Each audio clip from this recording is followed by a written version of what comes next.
বলবো আগে হরিয়ানা সামলা পরে ভাববি বাংলা, আগে ছত্তিশগড় সামলা পরে ভাববি বাংলা, আরে আগে নিজেদের দলের গুতোগুতি সামলা পরে ভাববি বাংলা।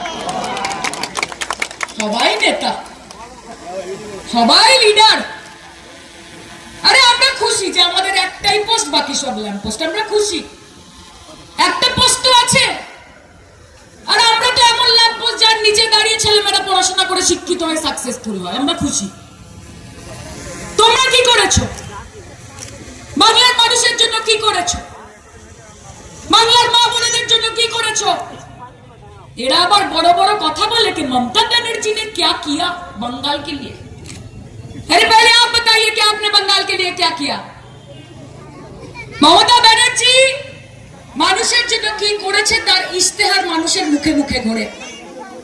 কন্যাশ্রী করেছে, রূপশ্রী করেছে, স্বাস্থ্যসাথী করেছে, লক্ষ্মীর ভান্ডার করেছে, সবুজ সাথী করেছে, যুবশ্রী করেছে, স্টুডেন্টস ক্রেডিট কার্ড করেছে, কিষাণ ক্রেডিট কার্ড করেছে, 94টা প্রকল্প করেছে। আর আপনি দিয়েছেন ভাওতা ভাওতা ভাওতা, আপনি দিয়েছেন जुमला जुमला जुमला। और आप पूछते हैं कि आपने ममता बनर्जी पश्चिम बंगाल के लोगों के लिए क्या किया। अरे মমতা দি একটার পর একটা ফ্লাইওভার করেছে, একটার পর একটা ব্রিজ করেছে, খেলার জন্য বড় বড় মাঠ করেছে, ঘরে ঘরে আলো করেছে, চারিদিকে রাস্তাঘাট করেছে। তিনি মা বোনেদের ঘর আলো করেছে, শ্রমিক কৃষকদের ভালো করেছে। তুমি কি করেছো ভাই?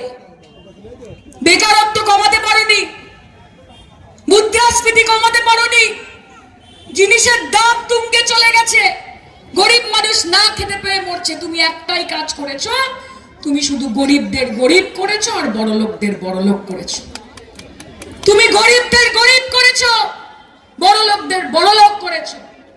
सबका साथ सबका विकास सबका विश्वास, আসলে खुद का साथ, अंबानी अदानी का विकास, देश का विनाश और पूरे गणतंत्र का सर्वनाश। এটাই হচ্ছে বিজেপির একমাত্র মডেল। এই মডেল ছাড়া আর কোনো মডেল নেই। যারা তোমার বিরোধিতা করছে, যারা লড়াই করছে, তাদের পেছনে ইডি, তাদের পেছনে সিবিআই, তাদের পেছনে এনআইএ। আরে তোমার আছে কোটি কোটি টাকা, কারি কারি ক্ষমতা, আমার আছে হাওয়াই চটি, একটাই নাম মমতা। খেলা হবে, দেখবো কে জিতবে, দেখবো কে জিতবে। হাজার হাজার নেতা পাঠাবেন? আরে পাঠান না, বলছে 1000 জন নেতা আসবে। গোটা ভারতবর্ষে বিজেপির যত নেতা আছে, ভোটের আগে 1000 জন নেতাকে পাঠাবো। আরে যতই পাঠাও, মোদি, যোগী, শাহ, বর্মা, ভান্ডারী, আমাদের আস্থা দিদিতেই উন্নয়নের কান্ডারি। আমরা আর কিছু মানি না, আর আমরা আর কিছু জানি না। আমরা একটাই নাম জানি, মমতা বন্দ্যোপাধ্যায়। আবার বলি, আজকে মৌয়াদি বলে গেছেন যে আজকে ইলেকশন কমিশনের হাতে রক্ত আছে, আজকে বিজেপির হাতে রক্ত লেগে আছে। এতদিন 700-এর উপর শ্রমিক, কৃষক, তাদের হাতে রক্ত লেগে আছে। আজকে মা বোনেদের রক্ত লেগে আছে তাদের হাতে।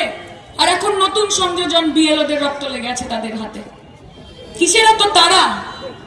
কিসের এত তারা? 12 কোটি মানুষের এসআইআর স্পেশাল রিভিশন 2 মাসের মধ্যে করতে হবে। আমাকে একজন পত্রকার আজকে বলছেন যে বিজেপি বলছে তৃণমূল নাকি ভয় পেয়ে গেছে, সেই জন্য এসআইআর এর বিরোধিতা করছে। আমি বললাম যে এসআইআর এর বিরোধিতা তো আমরা করছি না, তবে অবশ্যই বিজেপি ভয় পেয়ে গেছে, তা না হলে এত তাড়াহুড়ো করে তারা এসআইআরটা করতো না। আজকে বিজেপি জানে যে যতই নাড়ুক কলকাঠি, 26শে নবান্নে আবার হাওয়াই চটি। বিজেপি জানে যে এটা বিহার নয়, এটা মধ্যপ্রদেশ নয়, এটা উত্তরপ্রদেশ নয়। এখানে বাংলা, বাঙালি, বাংলার মানুষ, ঐক্যবদ্ধতা, সেটা শেষ কথা বলে। এখানে হিন্দু মুসলমান চলবে না, এখানে হিন্দু মুসলমান, শ্মশান কবরস্থান, ইন্ডিয়া পাকিস্তান এসব চলবে না। এখানে আমরা একটাই কথা জানি कि तू हिंदू बनेगा ना मुसलमान बनेगा, इंसान की औलाद है, इंसान बनेगा।